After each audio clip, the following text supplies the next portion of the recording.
Hello guys, welcome to another episode. For today's video ay mag-install po tayo ng closet door. Ito po yung sa likuran to. At dito po natin guys ilalagay. Yan po guys. Yan yung closet. Kasi nung nakaraan, binordap po yan.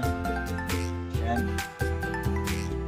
Bali, install na natin ngayon kasi pag natuyo yung mat, sasandi po yan, hindi po kumalat yung alikabok. At ito yung isang closet guys. Yan. Bali dalawang closet po yung i-install natin ng tawag nito. Ng pintuan. Yan. Para hindi po malikabukan yung mga laman sa loob. Okay guys, samahan niyo ako. Unahin muna natin yung sa likuran ko. Yan po. Bali dalawang closet door po yung i-install natin. Yan po siya. Yan, makikita nyo. Painted na po siya lahat. Okay guys, umpisa na natin. Let's go! At guys, pag-install nga pala nitong closet door dito sa likuran ko, dapat i-measure muna natin. Kasi baka pumalaw po yung door frame nito kasi pinorder punong nakaraan yan po. Yan. Para masigurado natin na iskwalado pa yung door jamb, dapat i-measure muna natin bago natin i-install.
And guys, kung nakikita nyo, na-install na natin yung isang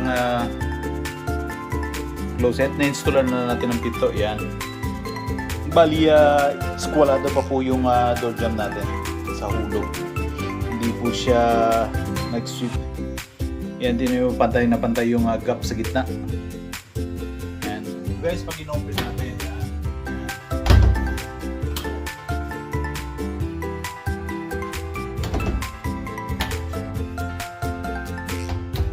guys, punta naman tayo dito sa kabila. Bali may casing na po siya. Ayaw ko lang madumihan yung mga laman sa loob, kaya kailangan natin ng lagyan ng pinto.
Bagong bangga.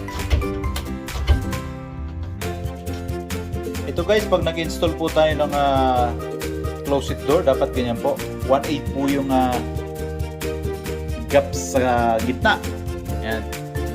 Tapos yung taas po, dapat naka-level. Bago po natin lagyan ng casing. Yan. Ito naman po yung sa isa. Yan.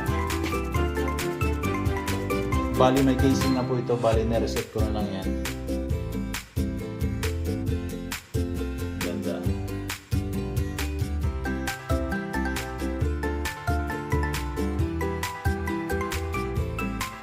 At yan naman po yung nauna kanina.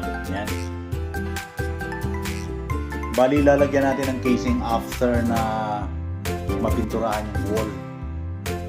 Kasi wall ko po yan eh. Madamage po kasi. Yan. Ito yung isang side niya. Yan. At guys, maraming salamat po sa panonood at sana po ay may natutunan kayo at may nakuha kang idea sa video na to. At kung bago ka pa lang po sa channel nito, please do subscribe, like, and share. At pakita rin po yung notification bell para updated po sa mga videos na aking upload. Maraming salamat po. See you in my next video. Bye-bye!